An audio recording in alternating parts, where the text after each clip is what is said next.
Assalamualaikum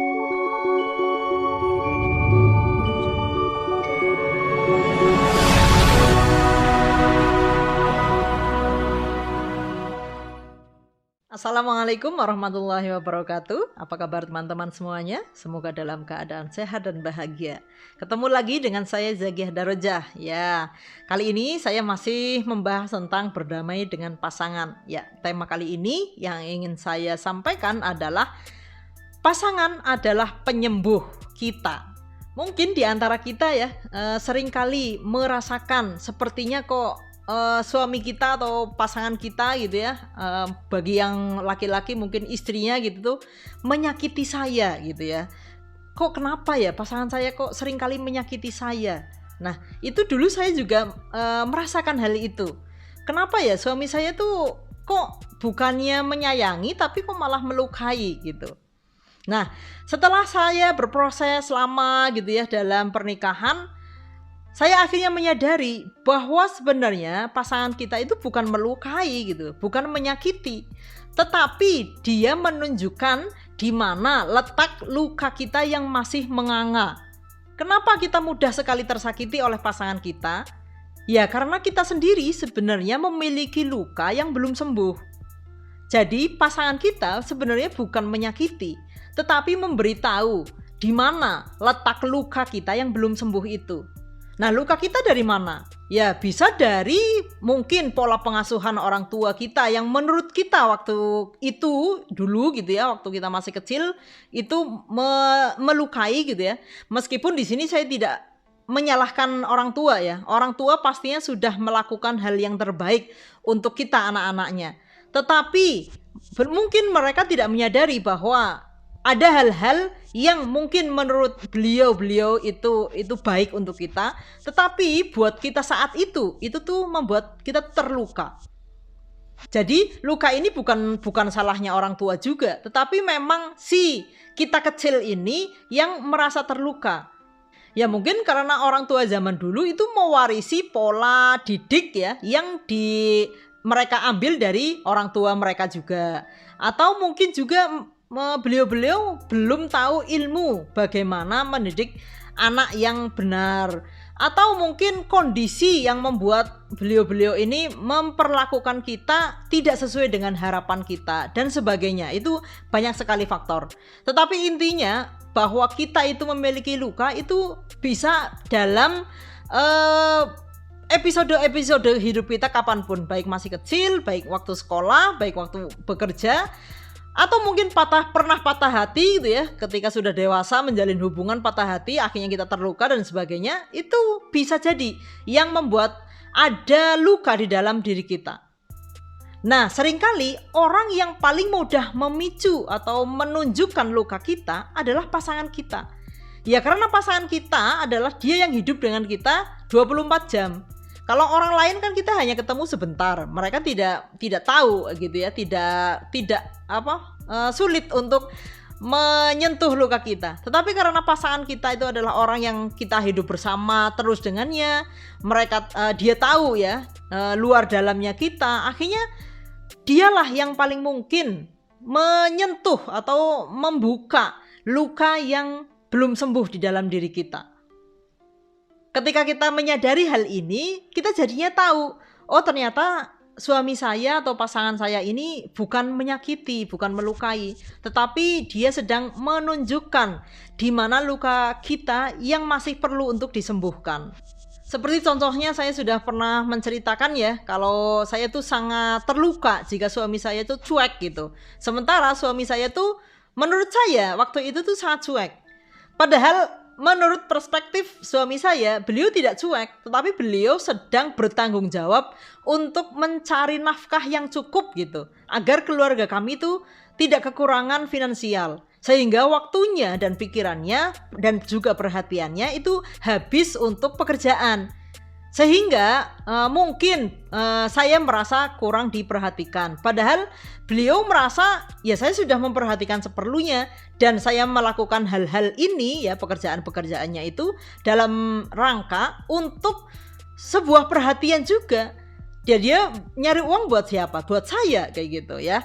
Jadi suami saya juga merasa dia bukan nggak perhatian, tetapi beliau memberikan perhatian dengan cara beliau sendiri, yaitu dengan mencukupi kebutuhan finansial keluarga saya. Nah, tetapi buat saya waktu itu perhatian itu dalam bentuk jalan bareng ya, sering ngajak ngobrol, sering menyentuh dan sebagainya. Dan itu saya rasakan kurang gitu, sehingga saya merasa terluka di situ. Ternyata usut punya usut, saya ini mungkin ya itu justru memiliki luka karena kurang perhatian ya. Saya akhirnya menuntut suami saya untuk memberikan perhatian yang lebih kepada saya. Ketika suami saya tidak memberikan perhatian menurut apa yang saya inginkan, saya menuduh gitu ya. Menuduh suami saya tidak perhatian kepada saya. Nah, setelah saya tahu, oh ini tuh luka saya nih, kekurangan perhatian itu luka, sehingga saya menuntut orang lain untuk memenuhi lubang yang masih menganga ini dengan perhatian-perhatian yang saya inginkan.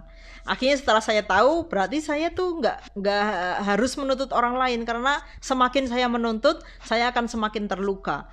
Oleh karena itu, saya memberikan makanan perhatian yang lebih kepada diri saya ya, baik itu lewat memberikan hadiah-hadiah untuk diri saya sendiri gitu ya, memberikan perhatian lebih kepada diri saya sendiri, atau mungkin lebih melakukan hal-hal yang saya sukai gitu. Dan itu saya lakukan lumayan lama gitu ya, sehingga saya tuh cukup dengan diri saya sendiri. Saya tidak perlu menuntut suami saya untuk memberikan perhatian lebih kepada saya, karena saya sudah merasa cukup dengan kasih sayang yang saya berikan kepada diri saya sendiri. Nah, justru dengan saya merasa cukup, malah suami saya yang akhirnya berbalik gitu, berubah, memberikan perhatian-perhatian kepada saya yang dulu saya inginkan, padahal saya sudah tidak menuntutnya.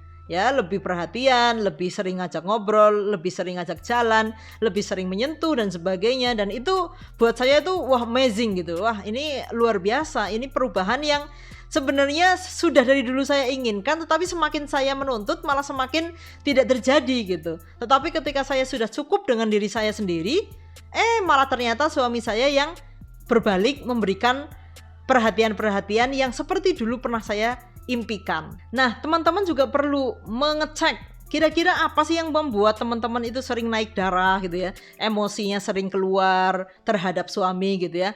Kenapa ketika suami misalnya ngomong apa gitu, teman-teman terluka dan sebagainya, itu perlu diteliti sehingga kita tahu apa sih yang menyebabkan kita terluka gitu. Nah, hal itu yang perlu kita sembuhkan. Dan itu yang menyembuhkan siapa? Diri kita sendiri. Karena kita tidak bisa memerintah orang lain untuk menyembuhkan kita. Orang lain cukup memberitahu di mana letak luka kita, dan yang menyembuhkan adalah ya kemauan kita sendiri. Contoh lainnya, misalnya saya tuh sangat terluka ketika suami saya tuh menyalahkan saya. Menyalahkan itu dalam bentuk apapun, misalnya kunci saya ketinggalan dan sebagainya. Meskipun saya tahu itu saya salah, tetapi ketika saya disalahkan, saya itu gak terima gitu. Ternyata mungkin dulu tuh waktu kecil saya suka disalahkan. Ini gak boleh itu, kamu kenapa gitu ya, begini begitu dan sebagainya. Sehingga Zaki kecil mungkin dulu tuh gak suka disalahkan. Meskipun waktu itu mungkin saya juga merasa melakukan kesalahan. Tetapi si Zaki kecil ini gak suka, meskipun saya salah, akan lebih baik kalau saya tuh dikasih tahu yang seharusnya, tetapi bukan disalahkan. Nah, ketika suami saya tuh suka menyalahkan kayak gitu tuh, karena keteledoran saya tuh kadang terluka gitu. Nah, ini juga saya perlu menyembuhkan diri saya sendiri. Yaitu yang pertama, saya dengan melakukan tidak menyalahkan orang lain, terutama menyalahkan pasangan saya. Misalnya ada kesalahan pasangan saya di mata saya gitu ya. Ya, saya coba menerima, memaafkan dan sebagainya, tidak berusaha menyalahkan. Karena saya tahu ketika saya disalahkan saja nggak suka, berarti orang lain juga nggak suka dong kalau disalahkan. Nah, hal-hal seperti itu saya jadi tahu, ternyata ketika saya disalahkan tuh emosi saya naik. Berarti saya tuh memang bukan orang yang suka disalahkan. Nah, ini juga perlu dikomunikasikan juga ke pasangan. Yang membuat saya kadang tuh nggak suka gitu tuh ketika suami menyalahkan, itu juga perlu dikomunikasikan sehingga suami itu tahu, oh meskipun istri saya salah, ketika disalahkan itu dia nggak suka, jadi tahu harus bersikap bagaimana. Tetapi yang utama ya saya sendiri dulu, bagaimana menyikapi orang yang menyalahkan kepada saya itu dengan lebih bijaksana gitu ya, dengan menyadari oh saya memang salah gitu, dan ketika ada orang yang menyalahkan ya sudah diterima gitu, tidak membela diri gitu. Nah itu memang butuh proses gitu ya, tidak mudah, tetapi ketika kita mau berusaha, insya Allah ya kita diberikan kemampuan untuk menyembuhkan luka-luka kita, sehingga kita tidak menyalahkan pasangan kita bahwa dia adalah orang jahat gitu ya, yang suka menyakiti kita gitu, bukan gitu, tetapi dia adalah justru penyembuh buat kita, karena dialah yang paling mungkin menunjukkan di mana luka kita yang masih mungkin tersembunyi dan kita mungkin tidak tahu ya. Kita merasa tidak punya luka, tetapi ketika disenggol oleh suami kita tuh naik gitu emosi kita.